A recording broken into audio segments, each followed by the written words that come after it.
My name is Vanu Menon, and I was chair of the TRIPS Council almost 18 years ago in 2003.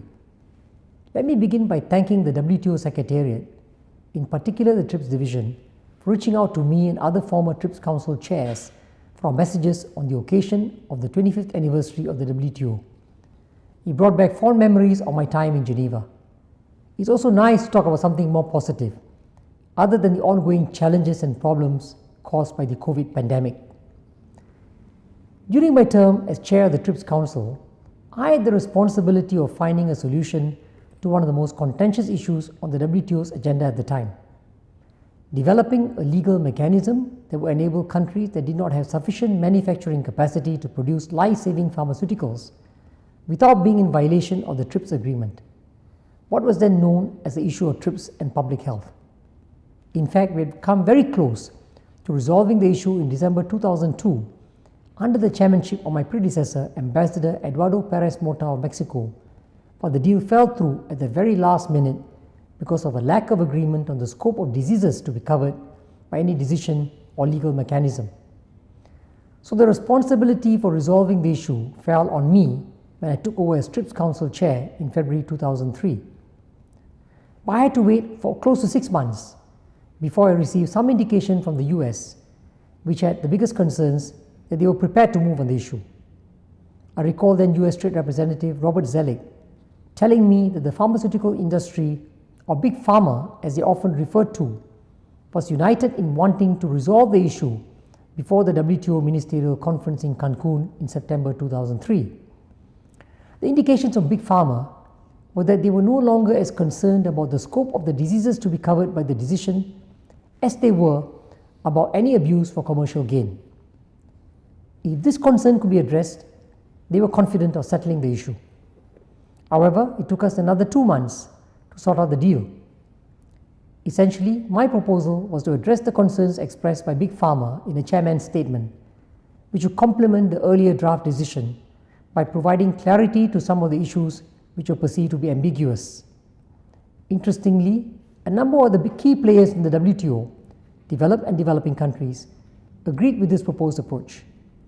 So the next challenge was to draft the contents of the proposed chairman's statement and to get a consensus on it. As you know, almost all decisions in the WTO are taken by consensus. So it would take just one delegation to block a consensus. In this regard, I was helped not only by the fact that the US was ready, willing and keen to conclude the deal, but also by the fact that my predecessor, Ambassador Eduardo Perez Mota, had already done a great deal of the groundwork the previous year for us to move forward. Many of the countries which stood to benefit from the deal, namely my good friends from the developing world, in particular Africa, were also keen and wanted the deal done as quickly as possible.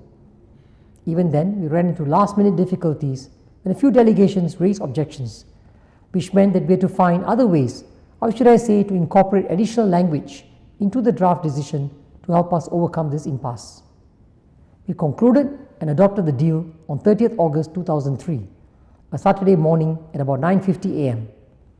I remember the moment quite vividly because emotions had become a bit raw in the run-up to the General Council meeting after all the intense toing and froing over the last 72 hours to resolve this issue. When the deal finally went through, the tension dissipated and there was a palpable sense of relief and much applause. All of us had hoped that this deal would give a boost to the substantive negotiations on other issues on the agenda, such as agriculture, services and goods, at the Ministerial Conference in Cancun a few weeks later. Unfortunately, that did not turn out to be the case, and as you would know, the Ministerial Conference collapsed in much acrimony over significant differences on these other important issues. Notwithstanding this, I can say that I enjoyed tremendously my time as chair of the TRIPS Council. I had the pleasure of working closely with my WTO colleagues and forged close friendships with many delegates and officials. The TRIPS Council will always have to deal with contentious issues, say issues of compulsory licensing or geographical indications. After all, they deal with issues of technological and medical innovations, and finding the right balance between the protection of patents, on which companies may have spent millions, if not billions of dollars to invest and invent, and ensuring a fair and equitable distribution of the benefits from these patents to citizens of both developed and developing countries is a perennial challenge and one unlikely to go away anytime in the near future. But whatever these issues or challenges might be, it is important that all of us work together amicably to arrive at a reasonable compromise or compromises which deal and address the needs and concerns of both developed and developing countries.